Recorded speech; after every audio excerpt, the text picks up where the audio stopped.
Hello and welcome in to an emergency podcast right here on PHNX. Of course, this is the PHNX D-Back show. I am your mayor, Derek Montilla, occasionally known as your mayor. This is a guy over here. He is at Salt River Fields today. He is becoming the mayor of Salt River Fields himself. It's the one and only Thunderstick, Jesse Friedman.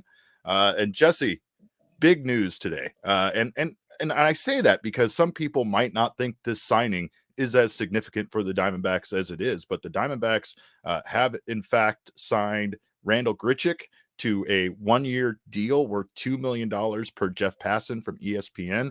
And we've talked about the Diamondbacks adding this right-handed bat. We've talked about them going out there and finding somebody to pair with Jock Peterson and platoon at DH, someone else that could bring a little veteran leadership as well as maybe some other, flexibility, some other versatility to the lineup, and the Diamondbacks get their guy in Randal Grichuk.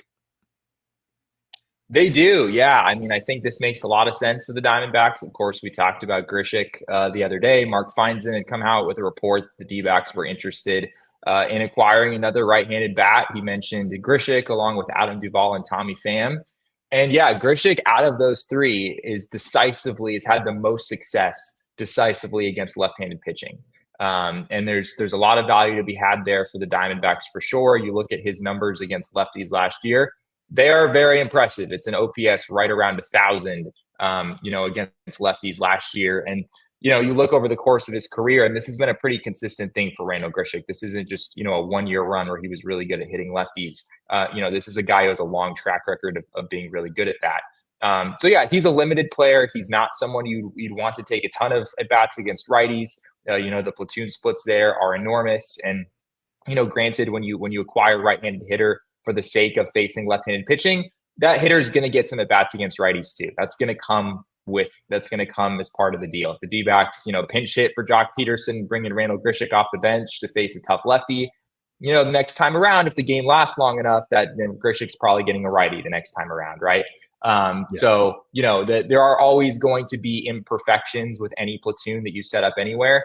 But yeah, I think there's a lot of good flexibility here for the D-backs. Not only can Grichuk, slide into that DH slot if the Diamondbacks want him there, but, you think about facing lefties. If you don't want Alek Thomas to face lefties, which I think is a reasonably likely scenario that the D-backs at least want to avoid that happening a lot, then you can slide Corbin Carroll, over to center field. You can slide Randal Grichuk into the outfield rather than Jake McCarthy, who we talked about before as being not really an ideal fit for that kind of a role.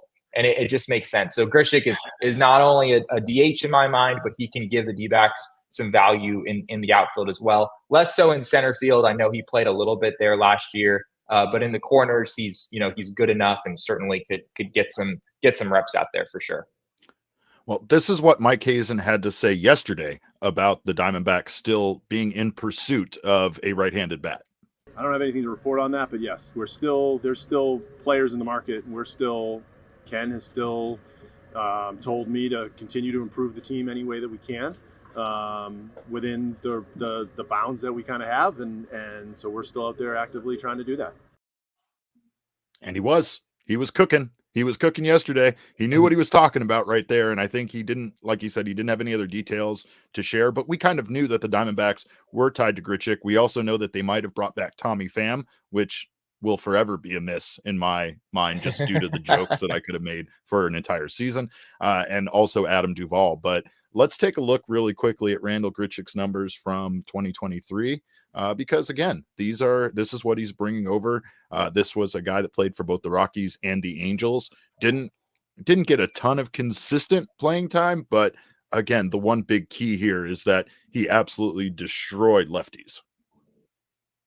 Yeah, that's totally the key. I mean, 267, 321, 459, you see those numbers and you're like, man, he could be, he could be an everyday kind of a player. And he could, if the Diamondbacks absolutely needed him to play every day in some scenario, he wouldn't hurt you a ton or anything. But yeah, he does the vast majority of his damage against lefties, no doubt. Last season, I have the numbers in front of me now. He slashed 328, 388, 607 against lefties in 134 plate Sheesh. appearances compared to 244, 294, 401 against righties. That's an OPS just under 700. So yeah, he's not. I don't think he'll kill you if he takes some at bats against righties. But he did spend the majority of the 2023 season at Coors Field, so you do have to kind of factor that in, or at least playing for the Rockies, playing half of his home games at Coors Field. So yeah, he's certainly a limited player, but the reality is this is kind of exactly what the Diamondbacks needed in my mind in order to just make this roster make sense. Right now you have Jock Peterson in there against righties. This gives you another option in that DH slot, as I said earlier. It also gives you some flexibility in the outfield. So yeah, on all fronts, this makes sense for the Diamondbacks. And the price tag here, pretty low. At first glance, at least, that was my reaction. 1 year, $2 million. It's Yeah. 1.5 guaranteed for 2024. There's a mutual option for 2025 that has a $500,000 buyout. There are some incentives here as well. Nick Pecoro reported that he can get up to $3.5 million additionally based on plate appearances. So it's not just a flat $2 million, but even if he does get another million or two or whatever it is from incentives, this is still a pretty low number for a guy who has some serious value against lefties and can play a decent outfield and won't kill you against righties as well. I love an incentive-based deal, Jesse, because I feel like an incentive-based deal obviously it's not great for the player, right? All players, all athletes, they want to be guaranteed money, and we all want guaranteed money. But at the same time, when you might be seeking more money and not being able to get it on an open market, agreeing to a deal that could see you make an additional, like, his bonuses could make him more money than his contract, right? He could make another $3.5 million in bonuses based on plate appearances over the $2 million that essentially is guaranteed money here between the $1.5 million 1 year deal and at least the $500,000 buyout. I feel like it allows a player like Grichuk to prove himself and to go out there and be incentivized to be at his best. It's not to say that players aren't at their best at all times, Jesse, but we know guys can have a lack of being incentivized. They just have a lack of motivation, and in some cases, this might be the best way to maximize your what you could get paid as a player, and to incentivize a guy to be the best for the franchise that he could be. I love what this does for the Arizona Diamondbacks. I love what this does as a platoon with Jock Peterson and what he could do plugged in, not just as a DH at times in pinch hit situations, the value that he could have there for Lovello to come off the bench even and, be able to be inserted into big moments in the game. I think that, and this might be me once again being overreactionary, because that's what I do on the show, maybe being a little hyperbolic, but doesn't this make the Diamondbacks one of the most complete lineups in baseball against lefties and righties? I mean, at least it feels like it's one of the most complete lineups in franchise history against lefties and righties. Yeah, against righties, it was already pretty complete, and against lefties, you're getting. I mean, yeah, it's pretty complete against lefties. I still think it'll be interesting to see. You need a DH, and you also need potentially an outfielder. Because if you don't want Alec Thomas starting against lefties, you need an outfielder to replace him. Maybe Grichuk serves that role, as I mentioned earlier. So at that point, who's DHing? I still think there are some questions as to who DHs against lefties, if that is indeed the case. But yeah, this is a very complete roster for sure. The Diamondbacks this offseason have identified, their needs, and they've come out and they've filled basically all of them. Not necessarily with the exact players that maybe people would have chosen for them, but a pretty reasonably good solution at just about every position. I know some people are, you can poke it like backup catcher. Maybe you'd want a more formidable option there. But outside of that, I can't really think of, really anything else that this Diamondbacks roster clearly would benefit from, it's in a pretty good spot right now. All right. Well, Jesse, I did want to thank everybody for being here in the PHNX Sports YouTube channel. Of course, if you are not, if you haven't subscribed to the channel yet, make sure to do so now. Sign up for notifications. That way you don't miss when any of our wonderful shows go live. Leave us a review on the podcasting side, the audio side. We appreciate that as well. Make sure you're subscribed over there. Leave us a like on the YouTube side. Of course, I am here producing this myself today. So I saw someone say something about an error, and yeah, there chances are errors are being made while I am producing this, but I hope everything is going well for everybody. I do know that one thing some fans might consider an error, speaking of which, is the fact that now this does seem to make Jake McCarthy, in fact, the odd man out. There's a lot of comments in our chat about it, and a lot of guys don't love what this does for Jake McCarthy. Do you see him becoming expendable to the point where the Diamondbacks are just kind of have to trade him because of his value, or is he someone that could stay in Reno and be around for minor league depth in the case of some sort of injury or the Diamondbacks needing him? Yeah, I do think he's probably the odd man out. Just looking at roster construction, it's hard to see how he would fit on the roster. You've got Gurriel, Thomas, Carroll. You've got Jock Peterson, who, there's maybe some outfield ability there. There's Randal Grichuk now, who's certainly going to make the team.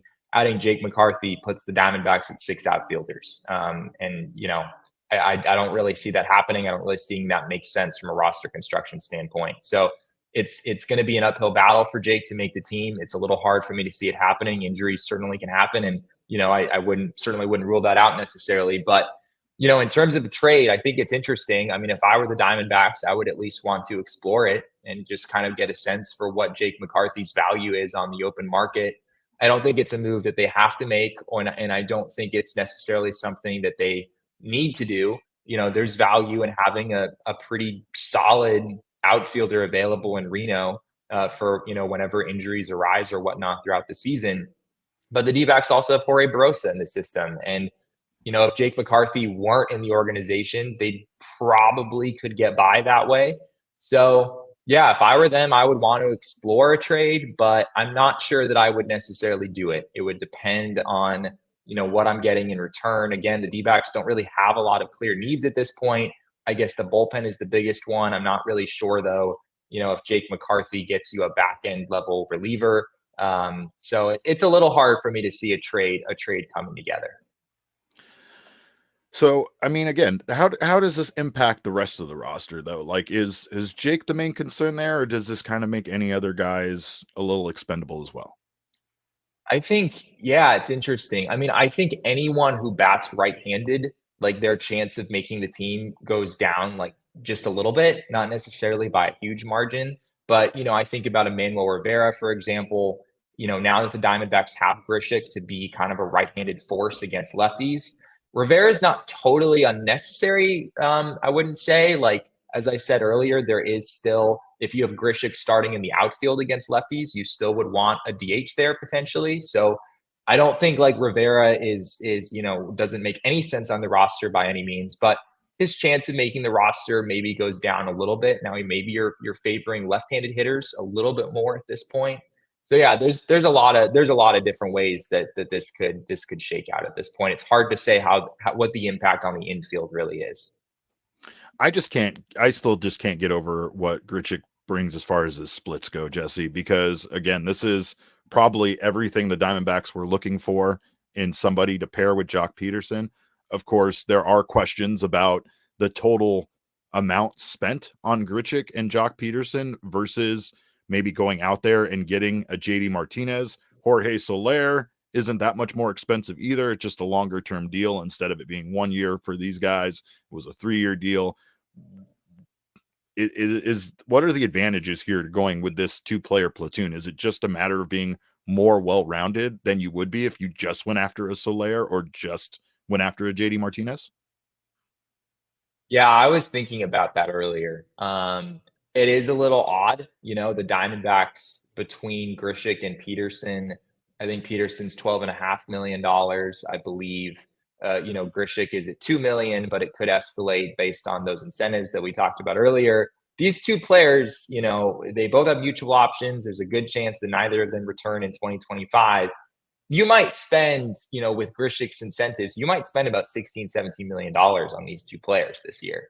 And you could have probably had, one of those guys, maybe not JD Martinez for 16 or $17 million. But you could have had Jorge Soler for that, right? He signed for 3 years and $42 million. I know he had like some weird big signing bonus up front. So yeah, it's an interesting question to think about. I'm sure we'll dig into that more. But yeah, my initial thought is that there is some benefit in splitting it up into two players, just in that, if you had just signed a Jorge Soler, like Jorge Soler is not a particularly good outfielder. I think Randal Grichuk is someone you might feel a little bit better about in the outfield. And so defensively, I think there could be an upgrade there with this solution. Just having two players, you could argue there's value in just having two guys rather than one. If one guy gets hurt, I guess you'd rather have two than one from an injury standpoint, maybe. But there's also value in having, your primary designated hitter taking up one roster spot instead of in this scenario where you've split it up over two roster spots and you don't have as much room for other guys. So there's a case to be made either way. And I'm gonna have to dig more into this, but I still kind of wonder if Jorge Soler would have been a pretty compelling option compared to combining Peterson and Grichuk together. Does Jorge Soler have a 995 OPS against left-handed hitting, though, Jesse? Or left-handed pitching, again, I should say. Lefties? Yeah. I think it's better. Jorge Soler is the difference. Actually, that's a good point, though. The difference with Jorge Soler versus these two guys, Jorge Soler was not as good against righties last year as Jock Peterson. Jock Peterson, I think, is actually there might actually be a pretty decent margin there. Whereas if you're comparing Grichuk to Soler against lefties, I think Soler probably has that beat. It's not by a huge margin. Grichuk's numbers are really good. I guess there's also value for the D-backs in having a left-handed hitter in this situation. Just, a left-handed hitter to kind of break up the middle of the lineup. We saw them move Alec Thomas pretty far up the lineup during the playoffs last year. With this arrangement, you have Jock Peterson that you can do that and kind of give opposing pitchers a different look. You wouldn't be able to do that with Jorge Soler. So yeah, there's a case to be made either way. I think I personally would rather have a Jorge Soler type than, two players who kind of function in a similar role together. Perfect Remedy says flexibility, depth is the advantage, insurance for injury, meaning having the two guys. Sure. Mike B agrees with you. Mike B says, I'd rather have one great player, Soler or JD, instead of two really decent to good players. However, Carson says D-backs are playing chess, not checkers, come playoffs with Grich and Jock. I like that. Also, there's something to be said about the fact that both of those guys do bring a tremendous amount of experience that the Diamondbacks are losing in some of the veterans that are going to be leaving as free agents from this team. No more Evan Longoria. Now with this signing, no more Tommy Pham. So it does help to bring in guys that have the experience of Peterson, especially Peterson in the playoffs, and Grichuk just in his career, to come over here and help these young guys continue to evolve and continue to get better every single day. I think that there is some value here, and there is some flexibility. I mean, maybe that is what the Diamondbacks are going for. Maybe the fact that combined, yes, they might have paid a little less for Soler or Martinez, but are they getting the well-rounded versatility that they're getting out of having both Peterson and Grichuk as part of their lineup? It remains to be seen, right? It's like we talked about with Hazen yesterday. These trades and free agent moves, we'll never know how they work out until the season gets here. You just have to like the fact that they continued to pursue the guys that they were connected to, were able to get those guys, and have in fact made their roster substantially better than where we were 1 year ago today. Yeah, I think where I stand, the more that I'm kind of thinking about this on the air, I think I would rather have Jorge Soler in 2024 than both Jock Peterson and Randal Grichuk. However, CVS made a great point in the comments that there is a short-term commitment here. you are not committed to Jock Peterson or Randal Grichuk beyond 2024. If Right. you sign Jorge Soler, the Giants just gave him a 3-year deal. And maybe you do want Jorge Soler over the platoon in 2024. I would probably side with that. But do you want Jorge Soler in 25 and in 2026 as well? Maybe you do, but there's certainly a lot more risk there with a guy who's already into his 30s, doesn't have a great injury track record, has some inconsistency in his past. There's more risk. There's a lot more risk in signing Jorge Soler, even though the ceiling and kind of like my baseline expectation for 2024 would probably be a little bit better in that scenario. Well, we will see. We will be there. We will be present to watch all of this play out. And in fact, baseball games will be played in less than a week from today, Jesse. Friday Yes. coming up here very quickly. We will have some baseball games to watch. Benjamin asks, are the D-backs losing speed in trading McCarthy for Grichuk?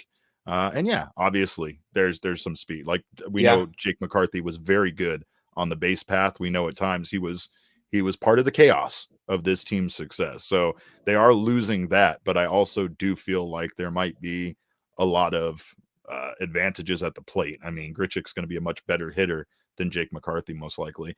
And plus, honestly, I hate to say this, but if McCarthy stays in the organization, it's kind of like Jordan Lawler. Like, I don't want McCarthy just as a backup. I don't want McCarthy just coming in situationally here and there. I would like him to continue to grow, and I would like him to continue to get regular at bats. And with the way that the lineup was constructed, even before this deal went down, it was most likely that Jake was not going to get regular at bats on the major league roster. So hopefully he can still contribute in Reno. He can get better, and when his number is called, maybe he can come up and make the Diamondbacks forget about other guys. Maybe this is his year to finally put it all together.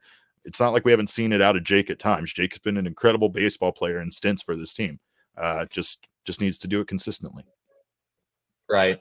Yeah. Randal Grichuk has a little bit of speed, but he's not much of a base stealer. In his career, he's 27 for 45 in stolen bases, which isn't not a great percentage. It's not really a big part of his game at this point. But yeah, I think Jake McCarthy is still someone who has value as a depth piece in this organization for sure. And as you said, maybe after 2024, when both Jock Peterson and Randal Grichuk likely go elsewhere, maybe Jake has put himself in position to have a more prominent role in 2025. The other thing I'll say real quick about Grichuk is I do want to address he played for 2 teams in 2023. He spent most of the season with the Rockies. He was traded to the Angels on July 30th. CJ Cron was part of that deal as well, going over to the Angels. And he was not nearly as good once he was traded over to the Angels. He had an 80 OPS plus with them as opposed to a 120 OPS plus with the Rockies. So there was a pretty considerable drop off there. I wouldn't necessarily read too much into that. I mean, it's a pretty small sample size. It's just a couple of months that he played with the Angels. It's also interesting that if you look at his splits during his time with the Angels, he was still excellent against lefties. The numbers against lefties didn't really drop off after the trade. It was just his numbers against righties that were quite poor after that point. So yeah, it's not something I'm overly concerned about. I think pretty much no matter what, Randal Grichuk is going to rake against lefties, and there's a lot of value to be had for that, or for the Diamondbacks just in that alone. Well, do not miss out on everything we have to offer this year, because we will be bringing you more on this deal and everything Diamondbacks related all season long. Of course, if you are not a diehard yet, sign up at gophnx.com. Get your diehard membership. That way you don't miss out on any of Jesse's articles or content. You don't miss out on any of the wonderful stuff we're offering in the Discord, which is the best place to be an Arizona sports fan. We have game shows. We have city council meetings. We have me and Jesse playing each other in video games and so much more. So do not miss out on all that we have to offer as a diehard, including picking up one of these sweet shirts for free from the phnxlocker.com, whatever shirt of your choosing, by the way, and discounts with our partners and so much more, including our events, which this year we are going to be out at the pool for one of our takeover events in July. Do not miss out on joining us at the pool. And of course, if you're a diehard, you can get a discount on that. And so much more. Mostly just become part of our family. We love having people join us over here, so make sure to do so. Of course, another great thing that's not great. Actually, I was going to say another thing that's happening here. Tommy Pham most likely marks the end of his time with this team. And I just wanted to take a moment. That's true. Everybody knows I love the jokes. I just wanted to take a moment to say Tommy Pham in his tenure with the Diamondbacks was incredible, and he will be missed. I think this guy's value goes way beyond the stat sheet, and I don't know if the Diamondbacks make the playoffs last year without Tommy Pham. I say that just in a leadership role. I say that in a motivational role. I felt like he gave this team, especially the young guys, kind of an edge, kind of made them have a little bit of a chip on their shoulder, made them play with a little bit of, self-confidence. And I feel like that, again, is kind of undervalued in his time here. I know he's kind of had a bad rap in his time as a player with certain organizations. I don't think that could be said about his time with Arizona. He was an incredible teammate. He was an incredible person to interview. By far, probably my favorite interview subject since he joined the team. And just a really great dude. Like, from giving his dog Jace an at bat to everything that he did with this team. I mean, it's a real shame that he won't be around to allow me to make jokes about him and Jock Peterson in the clubhouse. Maybe that's for the best. Maybe that was a bridge that we couldn't cross. Maybe that was a relationship we couldn't mend. Right. So we do know that being a connected team and being a dangerous team is very important to the Arizona Diamondbacks. So I just wanted to take a moment, though. I've made lots of jokes about Tommy Pham slapping Jock Peterson, which is still just one of the most hilarious things that's ever happened in baseball. But jokes aside, Pham, an incredible guy, and I hope he lands somewhere that he can maybe offer another team all the wonderful things he brought to the Diamondbacks. Yeah, I'm glad you brought him up because I think this does officially close the door on the D-backs bringing Tommy Pham back.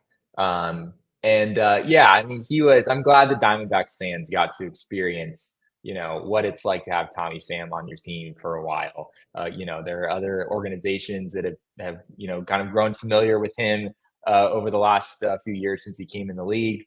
It is a unique experience. The way that he cares for his teammates is different, right? I mean, and as a member of the media, like going up to Tommy Pham, you don't necessarily know exactly what you're going to get on a day-to-day basis, but there's a lot of good in that. Like a lot of times he would tell it like it is, unlike anyone else in the clubhouse was willing to do necessarily. He's, certainly one of the people who's willing to kind of just go out there on a limb and just, sort of speak his mind, which is a member of the media I always appreciate. And his teammates clearly appreciated him as well. And, it seems like Diamondbacks fans have really gravitated toward him and, we're really hoping to get him back. So I don't think that's going to happen. But, those 2 months, I guess really 3 months, including the playoffs, the D-backs fans had with Tommy Pham, those will be remembered for a long time for sure. We'll never forget it. But of course, we turn the page to a new chapter on Diamondbacks baseball, and it's a very exciting chapter, a very exciting time to be a fan of this team now, and hopefully with the standard that they're trying to set for the foreseeable future. We thank you guys for stopping by for this emergency podcast. Of course, if you're going out to the most valuable party or you're out there already, we hope you guys have an absolute blast out there. It's going to be a lot of fun. In the meantime, you can make sure to follow us on social media. I'm at Cap_Caveman with a K. Jesse is at Jesse N. Friedman. Our show is at PHNX_D-backs. But of course, all roads do lead to at PHNX_sports on Twitter, Instagram, and Facebook. We thank you guys for stopping by. We appreciate your time. And remember, kids, baseball is fun, but it is so much more fun when you have a complete lineup. We all silly like the mayor.